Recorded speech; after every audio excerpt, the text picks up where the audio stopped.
Merci pour l'invitation et aujourd'hui je vais vous parler de les érablières dans un environnement en mutation. Et je vais vous parler aujourd'hui de 4 aspects en particulier. Premièrement, on va parler de la santé de la filière acéricole au Québec, bien sûr. Après ça, on va parler de la santé des érablières du Québec. Et après ça, de la santé des érables. Fait qu'on va graduellement en échelle spatiale de plus en plus fin. Et tout dans le but de parler de vraiment une gestion durable des érablières au Québec. Pour commencer, je vais vous parler du secteur en général. Voici, vous voyez un tableau avec sur l'axe des Y la production acéricole. Et vous voyez qu'il y a une forte croissance. Et cette croissance, si on regarde plus loin dans le passé avec les données de Statistique Canada, ça a à peu près augmenté ou commencé dans les années 80, la fin des années 80. Et c'est vraiment pour montrer que c'est un secteur en forte croissance en ce moment. Cette augmentation, puis la croissance, coïncide avec la convention collective, bien sûr aussi avec d'autres innovations technologiques comme la tubulure, de l'utiliser à grande échelle, le sous-vide et d'autres innovations qui ont vraiment marqué le domaine. Et ce n'est pas exclusif au Québec, mais le Québec est quand même de loin le plus gros producteur au Canada et dans le monde. Ce qui est intéressant, c'est qu'on voit cette croissance aussi ailleurs, aux États-Unis, au Vermont. Dans le long terme, si on creuse encore plus profondément, on voit vraiment qu'il y a une longue histoire de la production. Et ça commence avec les peuples autochtones. Il y a une longue et riche histoire de l'acériculture en Amérique du Nord. Et depuis qu'on a des données, au début, les États-Unis produisaient vraiment plus que le Canada, mais ça a changé depuis. Pourquoi est-ce que c'est important? C'est important pour comprendre un peu le contexte de ce qu'on parle aujourd'hui. Je vais parler du changement climatique, des changements globaux en général, et c'est important de comprendre qu'on est dans un temps où le secteur est en train d'expandre et de grandir. Pour revenir sur le cas du Québec, seulement quelques faits qui sont bien importants pour le contexte tantôt. Premièrement, on a franchi le seuil de 50 millions en taille récemment. Et maintenant, on voit aussi ici qu'il y a de plus en plus d'entailles. Et c'est aussi une tendance qu'on pense qu'il va continuer dans le futur. Les projections sont qu'il va y avoir de plus en plus d'entailles. Ces entailles ont besoin d'arbres. Et on a besoin de trouver des arbres au Québec de stature assez grande pour les entailler. Si on regarde dans le Québec, la plupart des entailles, c'est à Chaudière-Appalaches. Pourtant, il y a d'autres secteurs qui sont aussi importants, d'autres régions administratives, comme le Bas-Saint-Laurent, l'Estrie, le centre du Québec et la Montérégie. Ici, vous voyez une carte de toutes les municipalités au Québec avec une production acéricole. Et chaque cercle correspond au nombre d'acériculteurs dans cette municipalité. Et vous voyez, comme je disais tantôt, que la plupart de la production est vraiment au sud du Saint-Laurent, avec une forte concentration en Beauce, en Chaudière-Appalaches, dans des régions qui sont vraiment connues pour l'acériculture. Et cette production, elle varie aussi, mais c'est pas seulement elle varie d'année en année. On sait tous qu'il y a des bonnes années, il y a des mauvaises années, mais il y a quand même une tendance à la hausse en général en moyenne par entaille. Ici, je vous montre une graphique de la production moyenne, litres par entaille, fait que c'est vraiment pour chaque entaille, et comment ça varie à travers les derniers 16 ans. Et vous voyez qu'il y a une différence, il y a des années qui sont moins bonnes que d'autres. 2021, en moyenne, c'était pas une bonne année. 2022 était une excellente année.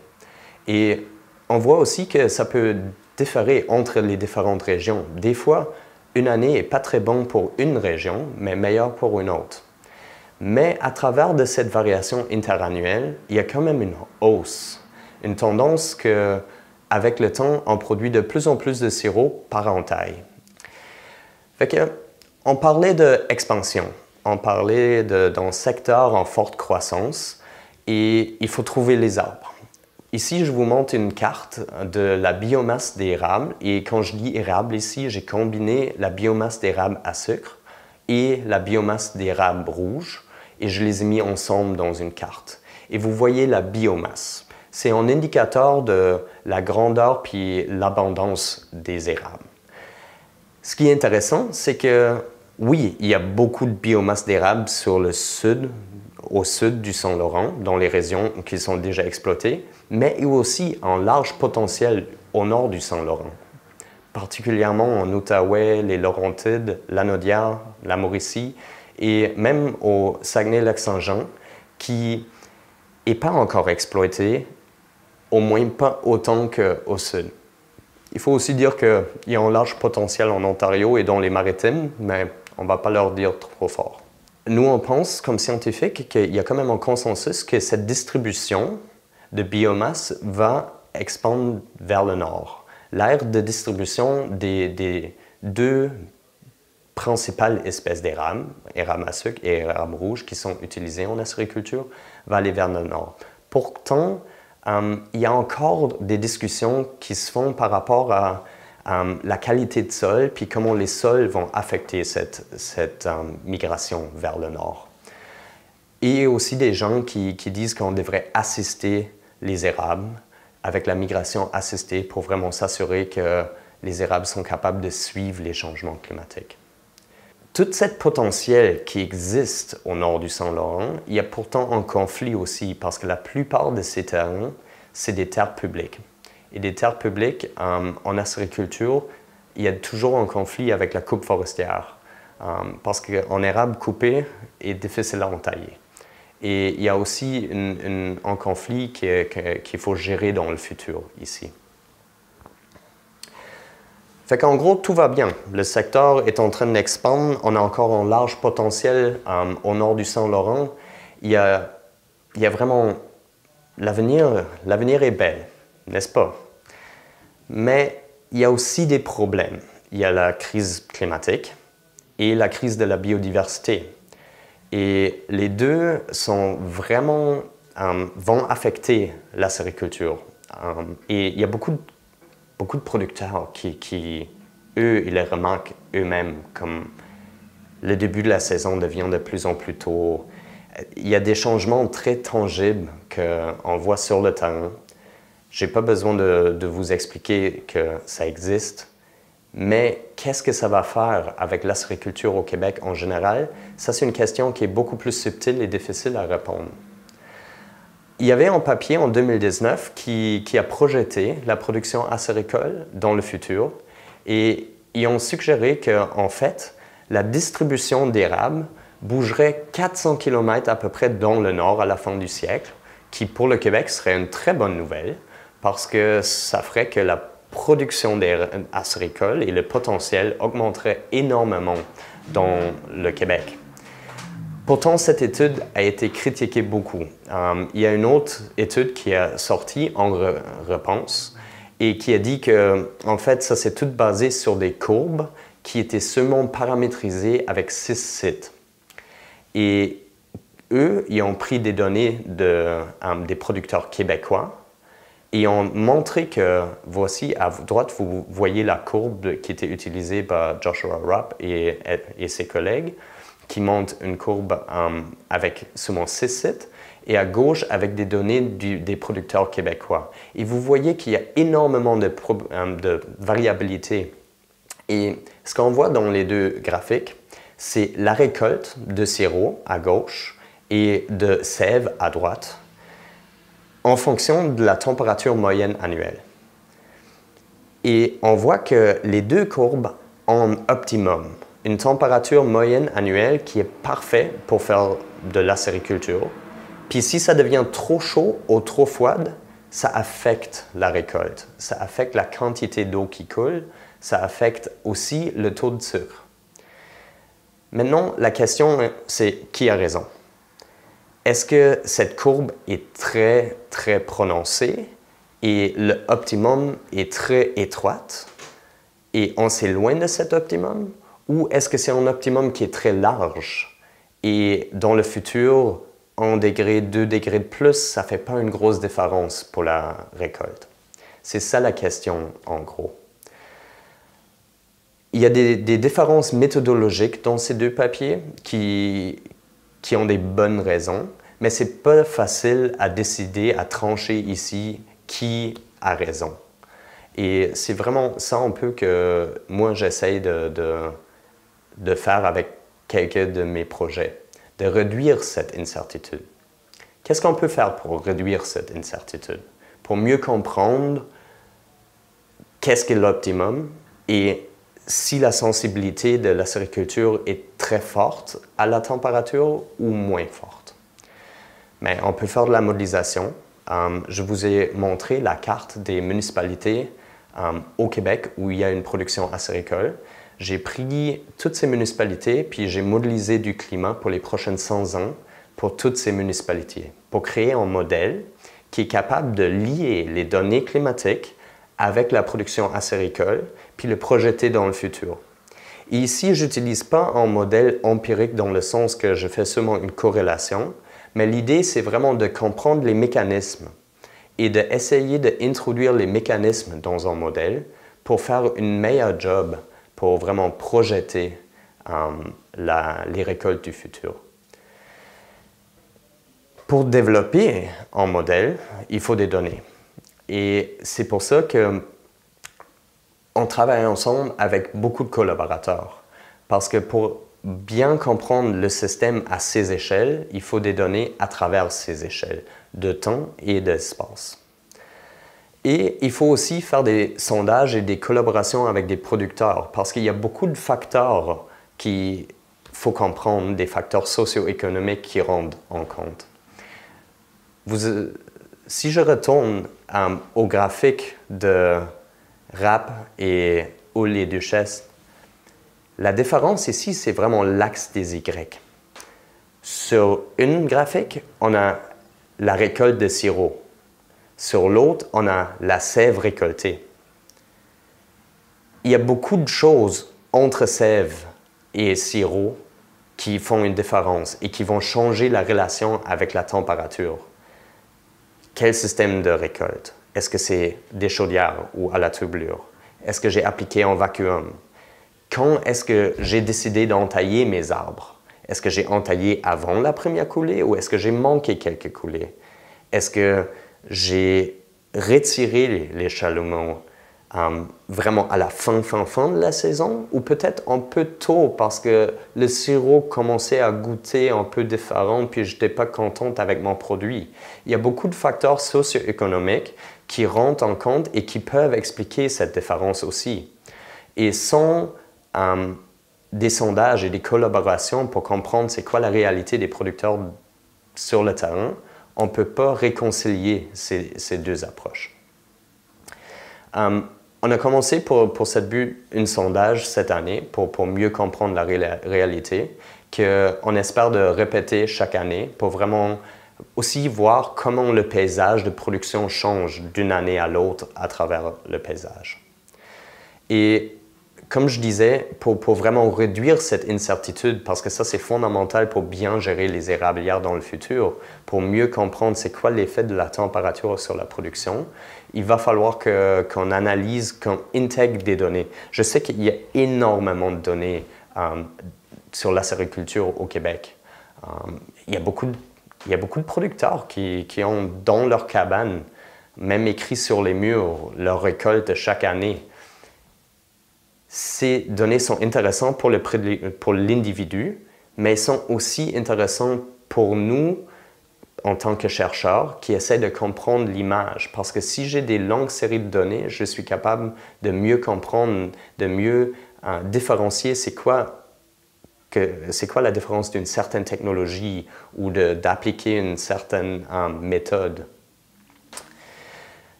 Fait que maintenant, on a passé la première partie, on a parlé un peu de la santé de la filière acéricole. Et on va passer à la deuxième partie pour parler de la santé des érablières du Québec. C'est quoi les enjeux en termes de santé pour les érablières? Et je veux commencer de parler un peu de croissance radiale. Croissance radiale, c'est vraiment un bon indicateur de vigueur. et c'est aussi une déterminante de qu'est-ce qu'un entaillage durable.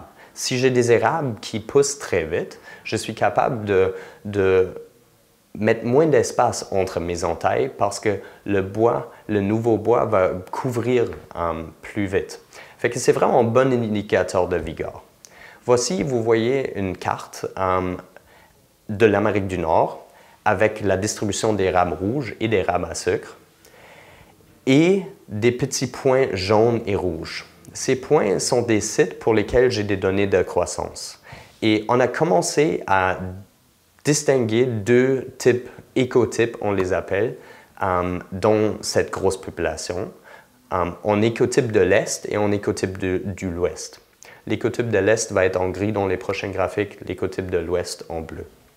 Mais l'idée, c'était ici d'essayer de trouver des données de croissance un peu à travers l'aire de distribution pour comprendre c'est quoi les facteurs qui influencent la croissance et la vigueur.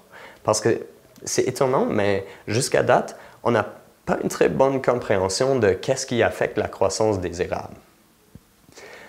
Et mes analyses préliminaires montrent que si on regarde le climat futur, si on analyse ces données et on prend les relations qu'on découvre et on les projette dans le futur, en général, il y a une amélioration de croissance. La croissance dans le futur va être en général un peu plus élevée. Là, je parle pour le Québec parce que si vous êtes au Ohio, c'est une histoire complètement différente. Mais pour le Québec, en général, il va avoir plus de croissance dans le futur. Pourtant, il va avoir aussi beaucoup de perturbations ponctuelles, comme des sécheresses, qui ont quand même des impacts très importants. Mes analyses montrent que les sécheresses, surtout, peuvent vraiment affecter la croissance des érables. Voici une graphique qui démontre un peu l'importance de la sécheresse et des facteurs climatiques. Chaque arbre est influencé par le climat. Des fois, par le climat immédiat. Les arbres ont besoin de lumière pour faire de la photosynthèse. Mais des fois aussi par le climat à long terme. Et on pense souvent que la croissance est surtout influencée par le climat pendant l'été, ce qui est vrai. Mais la graphique ici, elle montre qu'en fait, les érables ont une longue mémoire. Et avec mémoire, je veux dire qu'il y a des effets à long terme. Les érables réagissent très lentement comme espèce. Et ça, c'est quelque chose qui n'était pas connu avant cette analyse. On pensait que l'érable réagissait surtout sur le climat de cette année. Mais en fait, ici, sur l'axe des X, vous voyez jusqu'à 5 ans. Et vous voyez sur l'axe des Y le poids de soit température ou précipitation. Mais c'est seulement pour montrer que vous voyez les petites pics. Et ça démontre une certaine sensibilité par rapport à ce facteur, soit température, soit précipitation. Et vous voyez qu'il y a même des pics à 2, à 3, à 4 et à 5 ans. Ce qui veut dire, c'est que ce que ça veut dire, c'est que l'érable réagit très lentement. S'il y a un événement ou quelque chose qui le dérange, ça peut prendre des fois 5 ans, puis possiblement jusqu'à 10 ans qu'on le voit. L'érable, ce n'est pas une espèce que s'il y a un événement qui est très grave, qui va mourir tout de suite. Il est très résilient, mais dans le futur, peut aussi on peut peut-être voir des déclins tranquilles. Et ça, c'est très important pour la pratique de l'acériculture. Parce que des fois, le déclin n'est pas tout à fait évident avec les érables. Des fois, c'est un déclin tranquille. Parlons de ravageurs et pathogènes. Parce que les changements climatiques, ça veut aussi dire des petites bébites qui pourraient s'en venir au Québec. On pense surtout des espèces comme le longicorne asiatique, qui pourraient être vraiment dévastateurs s'il commence à se répandre à grande échelle. S'il y a des épidémies, c'est une petite bébête qui est mortelle pour les érables et qui a une préférence pour les érables. Ça pourrait causer des gros dégâts. Mais il y a aussi d'autres ravageurs, comme la spongieuse, qui ne sont pas aussi mortels que le longicorne, mais ils sont déjà présents sur le territoire et ils pouvaient ajouter à un déclin des érables. parce qu'ils mangent leurs feuilles et quand les feuilles sont toutes mangées, il faut réinvestir dans de nouvelles feuilles. On fait ça avec quoi? On fait ça avec des sucres, avec des carbohydrates qui sont dans des réserves et ça fait moins de carbohydrates, des réserves d'énergie pour d'autres choses, par exemple la reproduction ou le sirop. Et il y a aussi beaucoup d'autres ravageurs qu'on ne connaît pas encore. On ne sait même pas qu'ils sont des menaces possibles, mais il faut vraiment penser de toutes ces choses avant que ça devienne un problème. Il faut essayer de comprendre qu'est-ce que sont les menaces et c'est quoi les épidémies possibles et comment est-ce qu'on peut les prévenir. Et c'est vraiment ici, à cette échelle, que les essences de campagne rentrent dans l'équation. C'est l'importance de l'échelle de paysage. Souvent, en acériculture, on a des monocultures qui sont dominées par les rames à sucre ou les rames rouges, ou des fois les deux, c'est plus rare par contre. Et il y a aussi d'autres érablières qui ont plus d'essence possible, comme qui ont des tilleuls, des carriers, des bouleaux, qui ont d'autres essences qui sont présentes dans l'érablière. Qu'est-ce que ça fait comme différence? Pour les épidémies, ça fait une méchante différence. Si on a une matrix qui est très homogène, puis toutes les érablières se ressemblent, puis ils sont toutes composées de surtout des érables, ça fait en effet très différent de si on a une mosaïque de plusieurs types de paysages différents avec plusieurs espèces différentes. Si jamais il y a un bébite comme le longicône asiatique arrive, un paysage très homogène, c'est comme un buffet où tu peux seulement manger autant que tu veux. Et ça va encore encourager la pandémie puis l'empirer. Vous pouvez penser des essences campagne un peu comme un masque. C'est une barrière physique qui aide contre la propagation d'une pandémie. Et c'est vraiment en créant des barrières comme ça qu'on peut premièrement ralentir des épidémies si jamais il arrive et deuxièmement peut-être même éviter les pires dégâts. Et c'est super important pour bien gérer le paysage dans le futur. Autant qu'on n'est pas encore à l'état des sciences où on peut dire il faut planter cette espèce ou cette espèce et il faut avoir au moins 10% de tilleul dans ton érablière et 5% de pin blanc. On n'est pas encore à cette précision. On a de l'évidence très très forte qu'en général cet effet existe. Il y a aussi d'autres avantages à avoir des érablières plus diversifiées. En fait, c'est déjà pas mal prouvé dans plusieurs études que la croissance des érables augmente dans un peuplement où il y a plus de diversité. Et vu que la croissance, comme on disait plus tôt, est un indicateur de vigueur très important, ça c'est aussi quelque chose que peut-être à l'échelle, même économiquement, des fois vaut la peine. L'analyse est encore à faire, mais il reste que les sciences sur les avantages de la biodiversité dans les érablières sont très claires. Ça m'amène à mes recommandations par rapport aux érablières pour vraiment augmenter leur résilience dans le futur avec les sécheresses, les ravageurs et les autres facteurs qui vont venir. Moi, personnellement, j'ajouterais des espèces de campagne, au moins 20% de mon érablière. Je sais que ça fait moins de surface pour des entailles, mais c'est un investissement dans le futur de l'érablière. C'est un investissement dans une meilleure croissance, une meilleure vigueur, dans la santé des arbres et dans la santé de l'érablière, parce que ça protège contre des ravageurs. Il faudrait aussi monter un programme de surveillance des ravageurs. Idéalement, on serait à l'affût de où est-ce qu'ils sont et comment est-ce qu'ils se déplacent.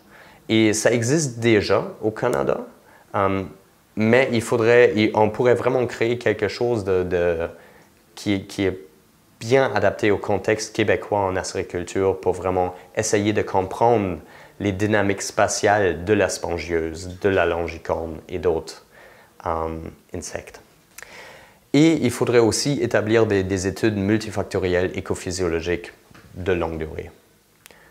Ça sent très complexe, mais en gros, qu'est-ce que ça veut dire? C'est qu'il faut suivre les arbres pour bien les comprendre. Il faut qu'on ait des études qui ne regardent pas seulement une année, qu'est-ce qui se passe dans une érablière, parce que ça se peut que c'est une année exceptionnelle où il y a certains facteurs qui vont seulement créer une interaction, qui crée quelque chose qui fonctionne dans cette année comme relation, mais pas dans d'autres années. C'est pour ça que c'est important de vraiment regarder à long terme et essayer de bien comprendre le système à travers les années. Et possiblement, il faudrait même changer les pratiques d'entaillage éventuellement. La sécheresse, ça prend des réserves d'énergie. L'herbivorie, ça prend des réserves d'énergie. À un moment donné, un arbre n'a plus d'énergie. Et c'est important de comprendre c'est quoi qu'on peut subir et peut-être dans le futur, si on se rend dans un cas où les arbres sont vraiment déjà stressés, de le laisser reposer pour une année. Mais on n'est pas encore au stade quantitatif de vraiment bien pouvoir prédire c'est quand exactement quand ça devrait se faire. C'est des études à réaliser. Ça conclut ma deuxième partie. On a parlé de la santé de la filière acéricole, après ça de la santé des érablières. Maintenant, on va parler de la santé des arbres. Pour parler de l'arbre, il faut comprendre un peu comment ça fonctionne, puis on va commencer avec les réserves, les sucres. Pourquoi est-ce que ça existe dans les arbres et comment est-ce qu'ils sont utilisés? L'arbre fait de la photosynthèse avec ses feuilles qu'il met dans la lumière et ça génère des sucres. Ces sucres sont utilisés à partie tout de suite, puis une partie est stockée. Il y a des réserves de carbone non structurelles, des sucres, dans beaucoup de formes différentes, qui sont stockées dans l'arbre. Et il y a une partie de ces réserves qui est indisponible même pour l'arbre, puis il y a une autre partie qui est disponible pour l'arbre. Dans la partie qui est disponible, il y a une partie qui est exploitable. Et une petite partie de cette partie qui est exploitable, c'est ce qu'on cherche quand on fait de la sériculture. Ces réserves existent parce que l'arbre a des demandes. Il a besoin de cette énergie. Le sucre, c'est de l'énergie, puis il a besoin pour respirer, il a besoin pour faire des semences, il a besoin pour croître. C'est une ressource primaire, mais c'est aussi de l'énergie. Quand on extrait du sucre, on enlève un tout petit peu de cette énergie. Les proportions exactes, c'est encore une discussion, mais comme le sucre tant tel qu'on enlève, c'est très petit par rapport aux réserves en arbre mature. Pourtant, si on met en vacuum, c'est sûr qu'on enlève plus de sucre. C'est pour ça que c'est intéressant pour la sériculture, parce qu'on produit plus de sirop. Ça enlève plus de sucre, plus d'énergie. Même avec un vacuum, avec sous vide, normalement, la proportion reste très petite par rapport à la proportion des réserves totales de l'arbre. Pourtant, par rapport à la proportion des réserves locaux dans le tronc, ça peut être quand même important comme proportion. Si on regarde l'anatomie du bois d'érable, elle est vraiment spécifique et je dois vous en parler pour vous en parler un peu de comment la coulée fonctionne après. Il y a deux types de cellules spécifiques. Il y a des fibres et des vaisseaux. En fait, il y a aussi d'autres types de cellules, mais c'est les deux types qui sont vraiment importants pour la coulée. Voici, vous voyez une section anatomique que j'ai préparée dans érable rouge. Et vous voyez les plus gros trous, et ça, c'est des vaisseaux. Ça, c'est vraiment des cellules remplies d'eau. C'est un peu comme des pailles pour transporter l'eau. C'est des conduites pour transporter l'eau. Les fibres, c'est tout ce qui est alentour. Ça donne la structure à l'arbre. C'est ça qui supporte l'arbre, qui fait que le bois est rigide et l'arbre peut pousser en hauteur. Fait que les vaisseaux, c'est vraiment fait pour transporter l'eau et les fibres, c'est surtout fait pour supporter l'arbre. Si on regarde ça en dessous de magnification, pendant un événement de gel, on voit que les fibres sont remplies de gaz, puis le gaz contracte. Puis ça fait qu'il y a un peu d'eau qui rentre dans les fibres des vaisseaux. Cette eau gèle, puis ça crée une pression négative dans le vaisseau parce qu'il y a de l'eau qui a été enlevée. Ça monte de l'eau dans le tronc parce qu'il y a de l'eau dans le sol qui est disponible. Et c'est ça qui fait monter l'eau. Maintenant, pendant un dégel, ça fait que l'eau dans les fibres re-rentre dans les vaisseaux. Pourtant, l'eau dans les vaisseaux était déjà remplacée par l'eau du sol. Fait que maintenant, il y a plus d'eau après le dégel dans les vaisseaux qu'il y avait avant. Et ça fait une pression positive.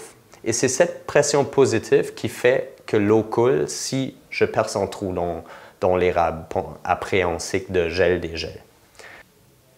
L'eau qui coule est caractérisée surtout par deux aspects. Il y a la qualité et la quantité de sucre. Chaque coulée est un événement discret qui a un certain volume de sève qui va couler, et ça c'est la quantité, et un taux de sucre qui va déterminer vraiment combien de sucre on a dans cette coulée. Pour notre récolte sucrière, ça veut dire qu'on prend le volume puis on le multiplie par le taux de sucre. Et pour bien comprendre, et ça revient à la différence entre les deux études duquel j'avais parlé. Si je prends le sirop, ça peut être soit affecté par la température pourrait affecter le volume de la coulée ou affecter le taux de sucre. Et c'est vraiment de bien comprendre qu'est-ce qui est affecté, ce qui est important. Pour faire ça, on a fait une méta-analyse récemment où on a regardé des données recueillies sur 11 sites à travers l'Amérique du Nord à travers de 12 ans. Et sur ces 11 sites, on a recueilli le volume de chaque coulée et le taux de sucre de chaque coulée.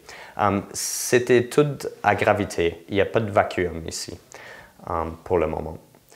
Et c'est plus que 1000 entailles et 300 arbres qu'on a suivis à travers une décade dans certains cas. Certains sites, on a seulement commencé récemment à les mesurer.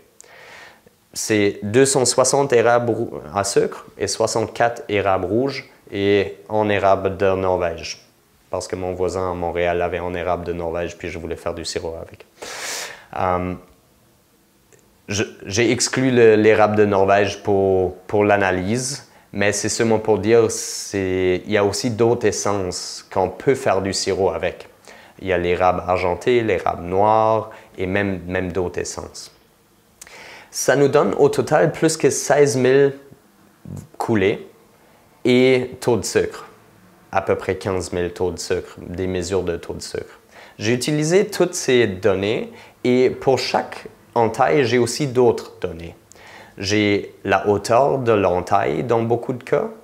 J'ai aussi la largeur, la profondeur, des fois l'angle et l'orientation de l'entaille. Et ça me permet de regarder comment ces caractéristiques de l'entaille influencent la coulée. Est-ce que si je perce un arbre au sud, est-ce que ça fait une différence si je perce au nord? Finalement, je pouvais poser cette question aux données. J'ai aussi l'espèce puis le diamètre à la hauteur de la poitrine pour ces arbres qui sont des caractéristiques de l'arbre. J'avais parlé des caractéristiques de l'entaille, comme la largeur. J'ai aussi certaines caractéristiques de l'arbre, comme l'espèce, le diamètre. Il y a certaines que je n'ai pas, mais que ce serait intéressant de regarder dans le futur, comme la hauteur, le volume de la cime, le vigueur. Ça pourrait être par la croissance ou par d'autres facteurs, l'effort de reproduction, ou encore l'état de la santé des racines. Ce que j'ai fait avec ces données, c'est, premièrement, je les ai utilisées pour regarder la variabilité biophysique de la récolte sucrière. J'ai regardé combien de la variabilité, si je perce un trou dans un arbre, il y a une certaine quantité d'eau qui coule, combien est dû aux caractéristiques de l'entaille, combien est dû aux caractéristiques de l'arbre, combien est dû aux caractéristiques de l'espèce, du site ou de la météo de l'année spécifique. C'est tous des facteurs qu'on sait qui influencent la quantité récoltée, mais quels facteurs affectent la récolte le plus? Souvent, quand on a une intuition que la météo, c'est le facteur le plus important. On avait parlé de l'importance du gel-dégel pour la récolte et souvent, ça nous donne une intuition que la météo est le plus important. Quand j'ai fait mes analyses, ce que j'ai vu, en fait, c'est que l'espèce était le facteur le plus important. qui introduisait le plus de variabilité. En deuxième, c'était le site.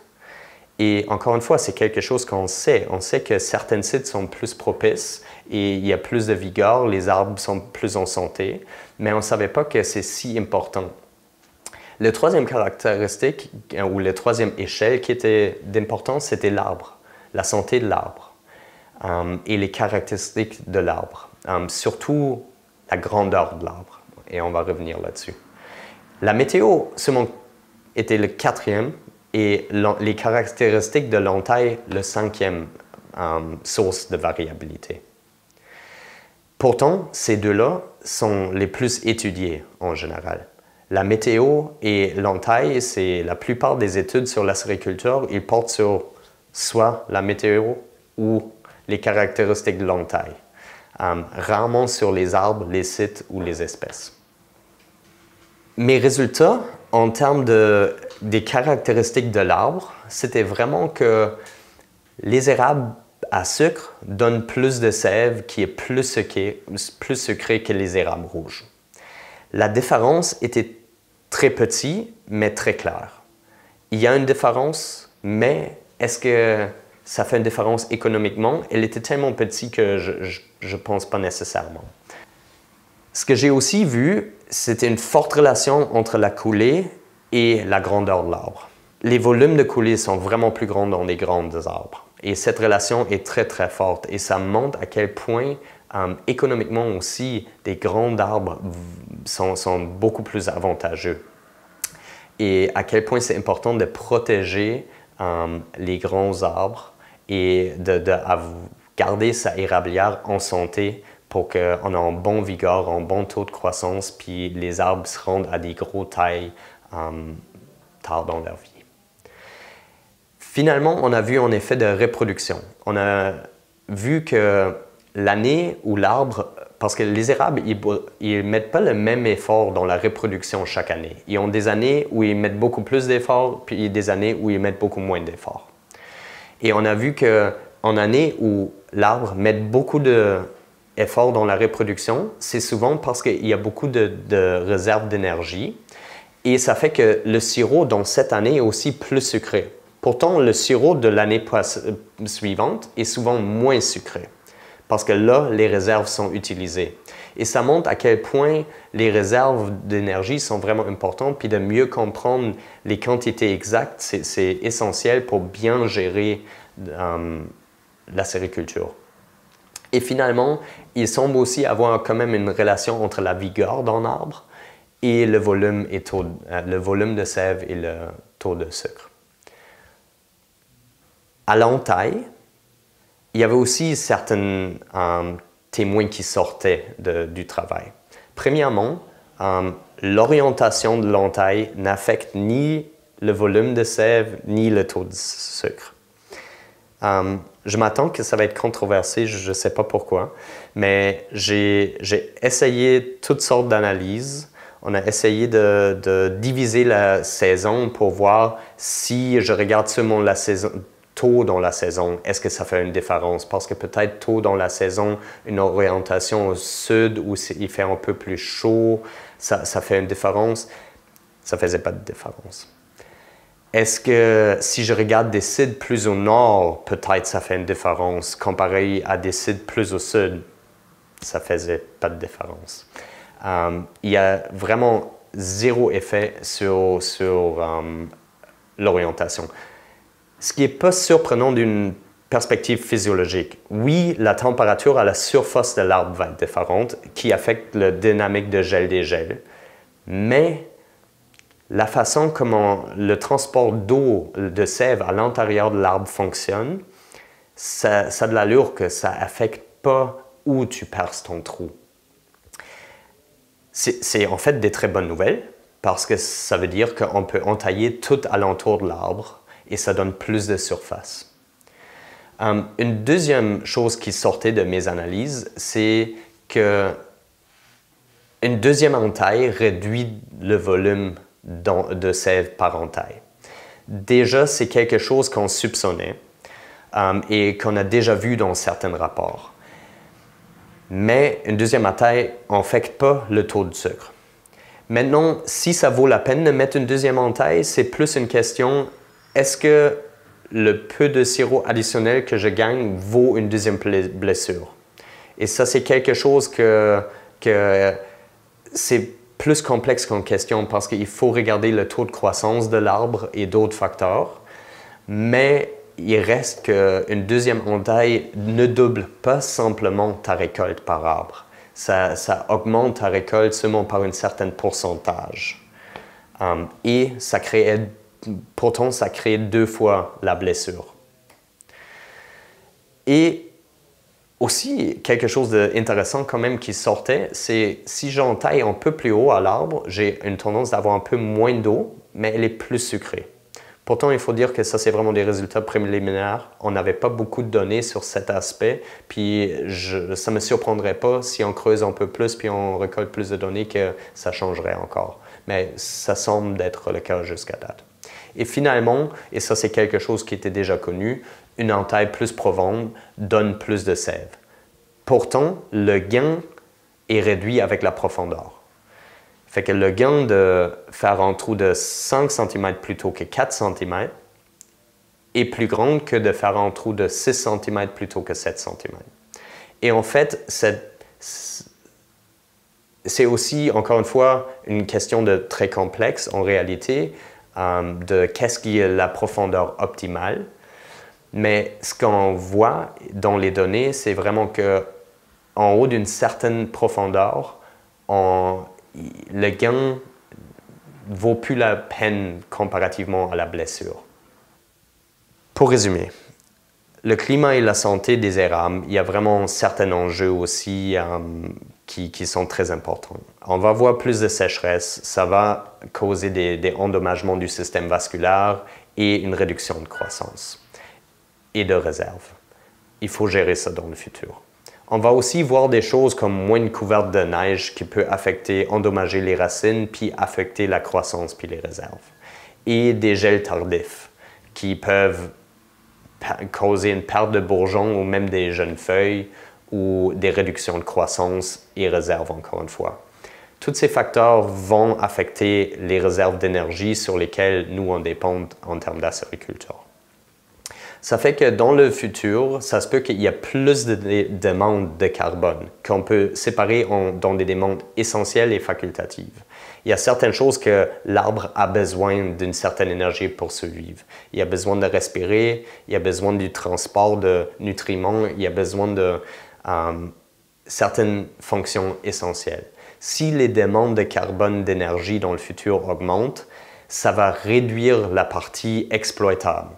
Et ce qui est important, c'est de vraiment bien comprendre ces chiffres pour s'assurer que quand on extrait du sucre, on n'extrait pas trop. Et c'est quelque chose il nous manque encore des chiffres pour bien les préciser. Mes recommandations en général, ce serait de continuer et ajouter des variables et des mesures pour mieux comprendre d'autres aspects et des interactions. Il faut aussi regarder des variables additionnelles que je n'ai pas inclus ici. On peut, et j'ai mesuré dans le passé, les réserves de sucre ou de carbone non structural dans les érables rouges. Il faudrait faire plus des études qui mesurent et quantifient ces réserves. Et il faut ajouter d'autres traitements. Il faut comprendre le vacuum, le sous-vide, qu'est-ce que ça fait avec ces caractéristiques. Et finalement, je pense qu'un facteur qui est vraiment important que je n'ai pas touché ici avec cette étude spécifiquement, mais parlons de l'arbre, à l'échelle de l'arbre, un facteur qui est très important, c'est d'étudier le facteur qui influence la zone d'influence d'une entaille, qui est la zone où l'arbre peut prendre des ressources comme le sucre et l'eau, et la blessure qui est créée par cette entaille. Parce que dans beaucoup de décisions que nous on prend quand on entaille un arbre, c'est toujours une question à long terme, est-ce que c'est durable, la blessure que je crée pour la récolte, je peux retirer. Et oui, en créant une plus grosse blessure, en général, on a plus de récoltes. Mais où est-ce que le seuil se trouve exactement, où ça devient plus rentable à long terme? Pour la quatrième partie, je vais parler de l'image au complet de l'acériculture, la gestion durable. Avec tout ce que j'ai parlé aujourd'hui, je pense qu'on a compris la complexité du sujet. C'est pas facile de prendre des bonnes décisions, mais il faut choisir en futur. Est-ce qu'on veut faire partie de la solution et on veut essayer de faire des bonnes décisions qui nous amènent sur un chemin durable, ou est-ce qu'on veut faire partie du problème et on veut brûler des gaz en effet de serre et on s'en fout de l'aménagement de notre érablière? Puis c'est pas dans l'intérêt de personne de faire ça, mais je pense de prendre des décisions informées, c'est difficile des fois à cause de la complexité du système. Parce que dans le système, il y a beaucoup de facteurs qui rentrent en compte, à part des facteurs biophysiques, comme j'avais parlé, des facteurs socio-économiques. Et de bien comprendre la production acéricole de l'érablière à l'érable, à l'évaporateur jusqu'au sirop, c'est complexe. Et il faut quand même garder en tête qu'il y a plusieurs enjeux. Il y a l'enjeu il faut faire de l'argent avec. Il y a aussi l'enjeu des changements globaux, de la crise climatique, puis qu'est-ce que le bilan de carbone dans notre érablière. Et si on regarde les services écosystémiques en général, l'érablière, elle nous donne de l'eau d'érable. Ça, c'est quelque chose pour lequel on reçoit un revenu. Il y a aussi un stockage de carbone qui pourrait devenir un revenu avec des crédits de carbone potentiellement. Mais il y en a beaucoup plus de services et de valeurs que les acéricultures fournissent à la société en général qui ne sont pas rémunérés en ce moment. Il y a la protection de la biodiversité, il y a la gestion d'eau, la réduction de pollution, les produits forestiers non ligneux et un tas d'autres choses. Et c'est tous des aspects qu'il faut, si on est bien, on les comprend bien, il faudrait, comme société, à mon avis, trouver des mécanismes pour s'assurer qu'on gère nos érablières puis nos terrains d'une façon qu'on garde ces services puis on les protège. Et si on les gère bien, les érablières puis l'acériculture peut vraiment être une solution nature, une solution qui aide avec la crise climatique, avec la crise de la biodiversité, qui aide à protéger les services écosystémiques. Et avec ça, je veux seulement conclure la présentation et je vais vous laisser avec quelques conclusions pour moi. Pour moi, les changements globaux causeront des défis importants pour l'acériculture. Ce n'est pas une question. Il va y avoir des défis. Mais les connaissances, si on a des réponses rigoureuses, ils peuvent vraiment aider à gérer ces défis. Et ça, il va falloir de la collaboration. Je ne pense pas qu'un seul producteur va avoir toutes les réponses. Je ne pense pas qu'un seul scientifique a toutes les réponses. Je pense qu'il va falloir collaborer pour trouver les bonnes réponses à ces défis. Et ça ne sert à rien si on a les connaissances, mais on n'est pas capable de les appliquer. Fait qu'autant de générer les connaissances, il faut les diffuser, puis il faut les appliquer. Et pour appliquer, des fois, il faut trouver des mécanismes pour rémunérer les acériculteurs pour faire le bon choix, pour protéger un service. Ils sont rémunérés en ce moment exclusivement pour les sirops qu'ils produisent, mais ils produisent beaucoup plus que ça et ils fournissent beaucoup plus de services que ça. Et moi, j'ai vraiment l'espoir que l'acériculture va faire partie de la solution dans le futur. Et avec ça, je vous laisse et je vous remercie. Merci.